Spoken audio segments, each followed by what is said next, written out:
So as E3 has ended, many people saw some very interesting games to be coming out, as well as others that left some complaining. Now, I'm not really here to recap E3, however it is involved in some way in today's topic, that being about how Anita Sarkeesian is up to her old antics again. Of course, Anita, being the insightful gaming journalist she is, has talked about E3 and put out an article on her website, feministfrequency.com. Most know that her whole shtick is focusing specifically on feminism and women in video games. At E3, I'd say it was pretty good at showcasing games that featured women as playable protagonists. Overall, just okay, yeah, nothing exactly groundbreaking. But unfortunately, Anita Sarkeesian has a few problems with E3, such as the supposed lack of women being represented in these games. Gender breakdown of games featured at E3 2018. Some may wonder why the ratio of male representation to female representation matters when fully half of games shown, 59 or exactly 50%, either allow players to choose characters of different genders or have players shifting between protagonists of different genders. The answer is quite simple. When a game such as 2017's Horizon Zero Dawn or the upcoming The Last of Us 2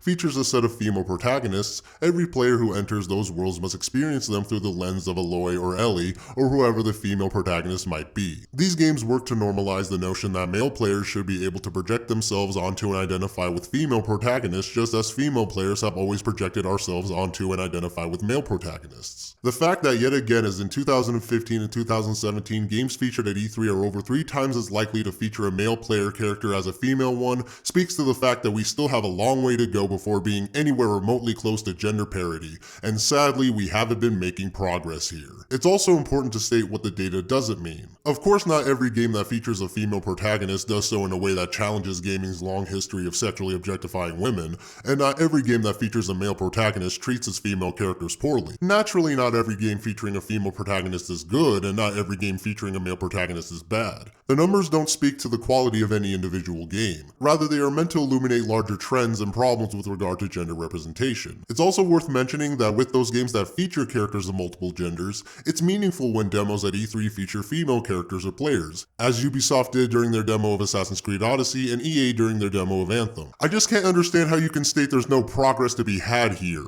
That progress is the 50%. I know you're more bogged down with these figures right here, but for me, I'm focusing on this figure because it's clear that this is becoming more popular. Of course, I'm not saying that we can't have more female protagonists in games or that the number compared here isn't low. I mean, it is. However, you do need to look at some of the context of these games to see why there's a male protagonist or why there's a female protagonist. Like, it seems like the larger trend in games is where you have the option of both in some way. Whether you're able to create your own character, which is usually really fun, to ones that swap between different characters throughout the narrative, which makes it more interesting. Honestly, depending on the game in question, these developers don't have to represent every little value or view you have. It just sounds like complaining about something specific and minute that you let get in the way of something that has the potential to be good. You yourself stated that not every game featuring one or the other will be necessarily good or bad, so it just seems to me that you just want the spotlight for more women, and hey, whatever, more than happy to give and share the spotlight, but emphasis on share? That's how you get equality, not by crying over something that's kind of trivial about a game. Anita is a person who actively looks for these things in games, going as far as fabricating nonsense to push her narrative, which we'll get to later. It just seems like she's insinuating some intent with these developers, saying that it's just better if they showed women,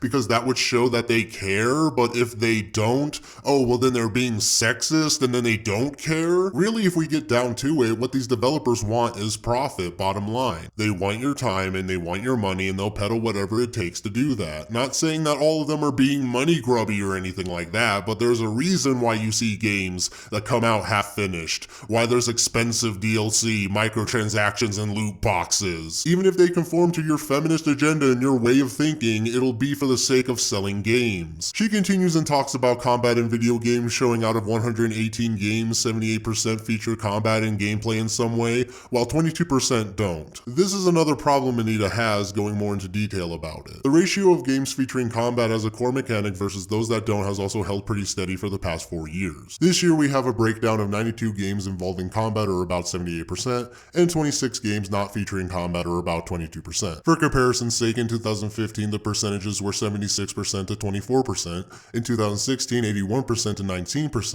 and in 2017 83% to 17%. In addition, of course, to puzzle games like Tetris Effect, racing games like Forza Horizon for purely narrative games like The Awesome Adventures of Captain Spirit and management games like Jurassic World Evolution, we also included all sports games in the non-combat category. Although given that football routinely does serious lasting harm to players' bodies, you could certainly argue that Madden is a more violent game than some of those that do feature combat. We also didn't include card games such as the Elder Scrolls Legends, despite the fact that playing of the cards is meant to symbolize physical combat. As with matters of gender, this data isn't meant to suggest that games with combat are inherently bad or that games without combat are inherently good. Rather, it's intended to illuminate the fact that combat is still so often viewed as an essential part of games, that violence in one form or another is more often than not the primary way of interacting with the worlds that games create, and the primary way of solving problems that game characters face. This widespread normalization of and reliance on violence is unfortunate both because of the values implicit in any medium that relies so heavily on violent stories and combat mechanics, and because it means that the vast potential for innovative games that don't rely on combat is only very slowly being explored. So I have a very simple response to this. It's as if games that have violence or combat featured in some way are kind of fun. It's like I can't really go and simulate combat in real life, so I can play this game that has it and play it to my heart's content with no consequences. Our society condemns going and shooting people, fighting with people, hurting them. One can go enlist in the military to see some combat, but as we all know, that real combat like that isn't like it is in video games. But more than that, I can't go and fight gigantic monsters. I can't go and shout at dragons. I can't go pick up a rifle and shoot at gangsters. A lot of video games that have violence in them can actually provide different means to solve some problems, whether they provide stealth, persuasion, or the ability to manipulate the area around you. They're also not implying you need to use violence or combat to solve 100% of the problems in it, or that you need to do this in your real life. They're not saying that. I don't care what real-world elements are present in it. At the end of the day, it's fantasy and it's not real. My thing is that I can go outside and play sports. I can go and solve an actual puzzle or have multiple dialogue options with other people. I understand that violence and combat may not be your cup of tea and that you'd rather them explore other types of gameplay, but again, that's you wanting something specific. If you want to raise money and make your own game and implement female-only protagonists, not have combat be featured in it, then by all means go right ahead and see how it goes. It's not a developer's job to cater to your every whim and program every request you may have, regardless of how noble or just your cause may be. This isn't me trying to be all anti-feminist or anything, really. This is just me legitimately having issues with what she's saying and doing here. She's talking about wanting these specific things to be featured in already pre-established games to focus on her specific issues and topics. It's not like I'm even against it wholeheartedly, but these developers don't owe it to you to produce it, nor are obligated to push your viewpoints in any way. It seems like the progress you supposedly want is happening with the 50% with the majority of these games you're talking about, only men are in it too, so that just doesn't count? Seems to me these games are properly representing gender and race because they are providing options and variety to these games by allowing you to choose. But you just think it'd be nice if these companies featured women exclusively in their titles. Fine, whatever, that's something kind of trivial to still complain about, but sure. I don't get your problem with violence in games still, like as if women don't enjoy playing games where you shoot something or fight someone, right? It's just hard to take her seriously sometimes because this is coming from the same person who completely lied during their review of Hitman Absolution. Players are meant to derive a perverse pleasure from desecrating the bodies of unsuspecting virtual female characters. It's a rush streaming from a carefully concocted mix of sexual arousal connected to the act of controlling and punishing representations of female sexuality. Yes, this was something that she tried to claim was in Hitman, a game where it's all about stealth, going after one specific target and trying not to be suspicious in the process. She actually got upset because she had the option to do that in the game, then chose to do that when the game didn't tell her to do that, nor encouraged it. It's also not happening for any of the reasons she's trying to claim. That's some presumptuous shit claiming that you kill strippers in the game to simulate this sensation or this sick pleasure. Yeah, no, that's not true in the slightest. Players are then invited to explore and exploit those situations during their playthrough. The player cannot help but treat these female bodies as things to be acted upon, because they were designed, constructed, and placed in the environment for that singular purpose.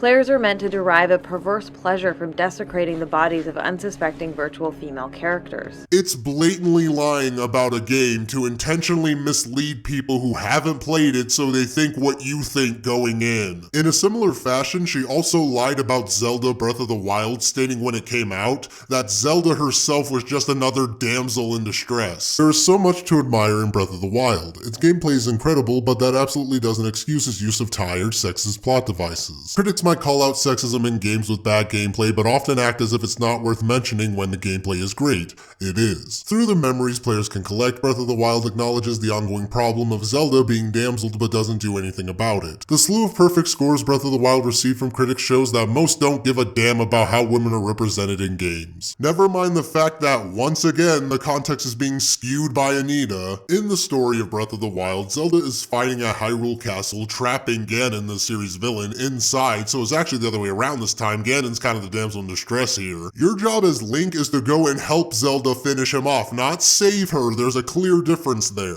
If anything, the people you save in the game are the inhabitants of Hyrule and their champions when trying to free the divine beasts. I just don't understand how Anita Sarkeesian can continue to flaunt this status of gaming journalist when she actively gets things wrong about the game she covers. Like, little mistakes, misspeaking, or saying something wrong is whatever, we've all done that and that's much more forgivable, but just straight up twisting a narrative to further your own personal political agenda, your staunch feminist rhetoric, is a completely different thing. I'm going to be honest, I really don't like Anita. Like, she's a person who I'd actively avoid conversation with. I'd be more than happy to sit down with someone and discuss topics and issues, but in the case of Anita, she'd make that so hard to do. Remember when she singled out Sargon of Akkad at VidCon last year when he, as well as the other YouTubers, were there to just hear what she had to say at the panel? At VidCon, there were several panels that featured Anita Sarkeesian, so we thought we would attend to actually hear what she had to say, and if there was a question and answer session, perhaps we could actually pose some of the criticism to her that she has for years refused to address. We arrived 10 minutes before the first panel was due to start to find the room virtually deserted, so we decided to sit front and centre. Now, we understood that this was going to be rather provocative, as Anita probably wasn't fans of us. So Dave Cullen of Computing Forever suggested that perhaps if she treats us with respect and professionalism and shows some dignity, what we could do is give her a standing ovation afterwards to show that we could respect her in turn. This, of course, did not happen. Instead, Anita spotted us, in particular me, singled me out, and then subjected me to a torrent of abuse. If you Google my name on YouTube, you get shitheads like this dude who are making these dumbass videos that just say the same shit over and over again. And like, I hate to give you attention because you're a garbage human. Whatever, dude. But it's, you know, like the fact that these dudes are making endless videos that just go after every feminist. We had been silent in our seats, listening to what they had to say, and when she says, "Whatever, dude," she's replying to me shouting back at her, "I just want to talk." But don't just take my word for it, because her audience was made up of a large number of YouTubers, and they all have their own opinions on what happened. I went there to just see Anita talk and not harass her. I wouldn't have been lumped in with those people. If I knew that there were people there to harass her, I wouldn't have been associated with them. And in that vein of thought, I can actually go ahead and let you guys know that I really feel like everybody that was present there wasn't there to harass her. Now listen, I'm not going to go ahead and speak for Sargon of Akkad. I'm not going to say that, you know, he hasn't said some questionable things about her in the past. It doesn't matter how right or wrong he was, you know, none of that shit is of any consequence. The point is that he wasn't there to yell at her. He wasn't there to insult her. He wasn't there to harass her. He was just there to listen to her. And I remember sending them a video afterwards. I said, listen, we were there to kind of give you the opportunity that you guys wouldn't give us, and that is to listen to them. That's what I wanted to do, is to listen to people like Anita. But of course she's always looked at as the victim, so that quickly turned into Sargon and friends intentionally sat in the first row to attack and intimidate Anita because they're detractors of hers. Though it'd probably be better if she, after the panel, went to go and talk with them about stuff. She instead starts the confrontation, sees this as an opportunity to try and prove a point to everyone, only to have it surprisingly backfire on her. Another similar incident that happened last year at VidCon was was with Boogie2988, in where both him and Anita were speaking on a panel, answering questions, and Anita had a problem with what Boogie had to say in his closing statement and what his opinions were. How about this? The human condition fucking sucks. The world we've created is a shit show. Social media is fucking destroying all of us, and we just work on that at a base level, and maybe we don't exclude the straight white men who also could help. How about we don't exclude anybody? How about we all just work together? Yeah. Let's just do that. Yeah. And that was my goal, according to that panel. And Anita, in my closing statements, that's basically word for word what I said. And then we got off stage, and she puts her finger in my face, and she's like, I don't fucking appreciate what you fucking said up there, knowing I didn't have a chance to fucking respond. And I'm like, it was closing statements. Everybody got a chance to close. They went to you next immediately after me. I don't understand.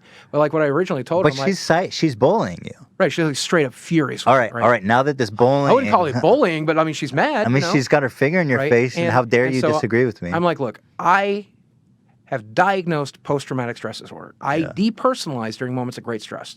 I'm already in a lot of pain. That pain was very hard on me. You're now, got your finger in my face.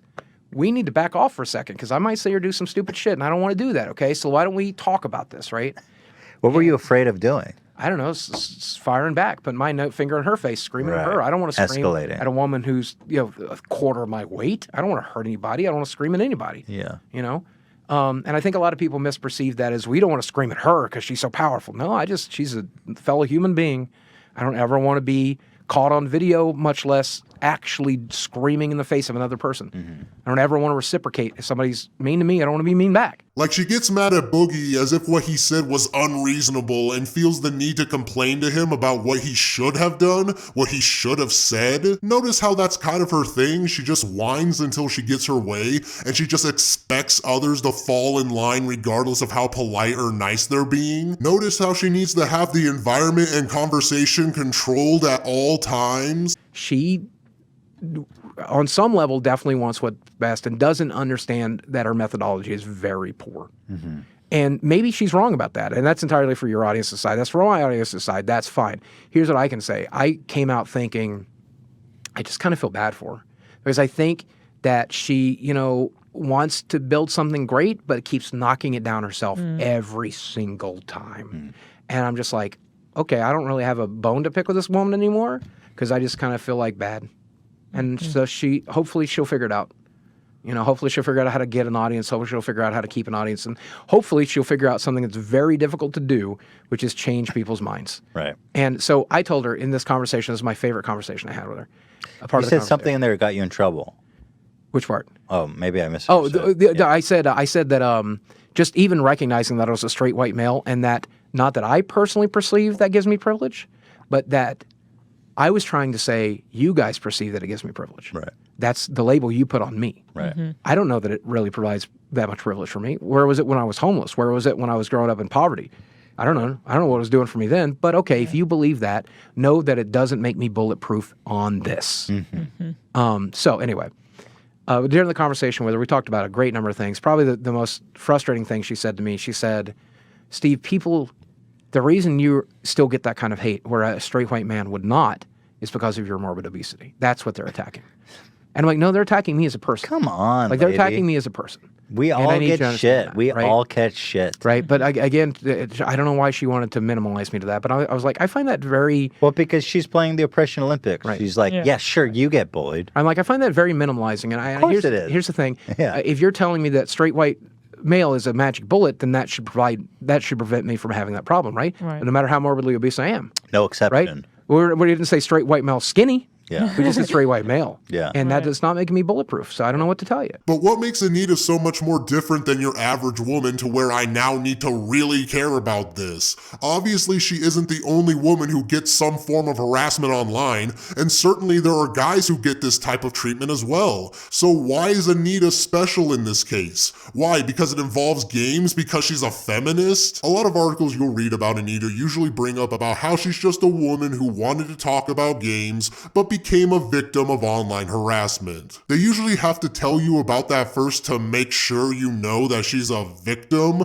to view her in this different light. The thing is, I would feel more sorry for her if she also didn't indulge in these feeble attempts to obtain money from others. Recently, Anita has raised over $25,000 to start up a Discord server. You heard that right, and yes, Discord is free to use. Now, a campaign goal was that in donating to this, you'd be able to interact with other people in the Discord server as well as with the Feminist Frequency team. Apparently, Anita and her friends forgot that you don't need nowhere near as much money to have a Discord server, so why she asked for that much, I really have no idea. Even their other goal of $35,000 is confusing because it states that Anita and her friends are going to virtually visit a high school and give them lectures on feminism. Isn't it usually the schools who compensate the person who actually goes and speaks there? Like, you're not actually going to be there in person, so why does that require $35,000? It's not specific enough and raises more questions than it answers. Oh well, give us your money please. Let me endlessly spam the link on my Twitter so you guys can donate to it. I'm just confused on what the incentive is supposed to be. Like, even if you're able to interact with Anita,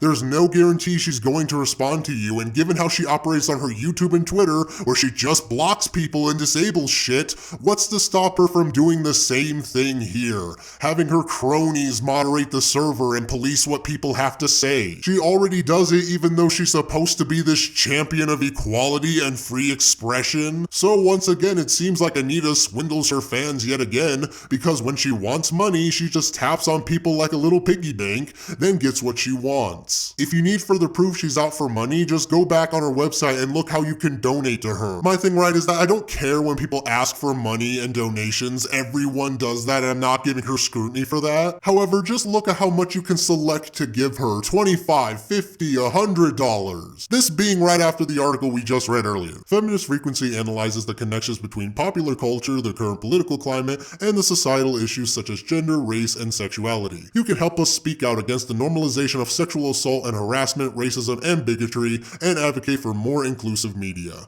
All of our work is completely free and available to anyone with an internet connection. We rely on contributions from people like you to keep it that way. Donate now. Help us continue this work. I mean, whatever, that's all fine and good. Now sure, it has the custom amount to which you can give on the right here, but these amounts seem rather ridiculous to ask for. Of course, people are going to donate and give what they want to whatever cause that's out there, so I'm not saying she forced people to donate to her, or that she brainwashed them into doing it. But with this in Discord, she could have easily gone through something like Patreon and then made tiers for the donations she's asking for. It's weird she doesn't. It seems like Feminist Frequency could have one and get some legitimate earnings. How much money do you think she's going to ask until she makes a Patreon account for a milestone? Maybe she could set up a Feminist Frequency Snapchat for one while she's at it. Like, did she make her other accounts like Twitter and Instagram in return for money? Why do you make it Discord the one that people have to pay for you to create? In conclusion, Anita Sarkeesian is just doing this whole song and dance for outrage's sake,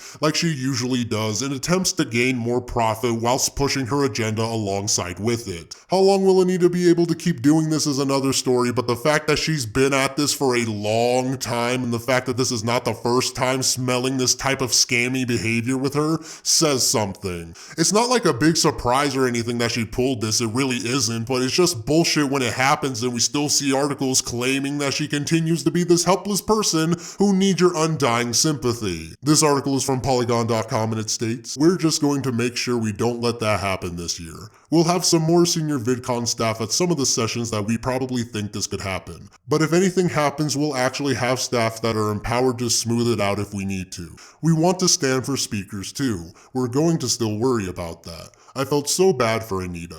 It was a tough one, a real tough one. Louderback didn't say anything about banning or refusing entry to YouTubers known for enticing harassment towards others, but it's something that Sarkeesian told Polygon last year she hopes the staff consider. She told Polygon the following after VidCon and her panel came to an end. "When push comes to shove, conventions like VidCon should stand up and support women and other marginalized folk who are harassed. Why should I have to go out there in this toxic environment? Why aren't these men punished for creating that environment? After all, this is a conference about online video culture attended primarily by YouTubers, and it's no secret that YouTube has an incredibly toxic culture. It's critical that events like VidCon recognize that and implement policies that prevent that toxicity from bleeding over into the event. No YouTube creator who makes videos that serve to target and harass individuals should be allowed allowed to attend, and anyone who uses material filmed at a convention to harass individuals should be blacklisted from future events. Her response kind of comes across as stuck up and childish. Why should I have to go out there in this toxic environment?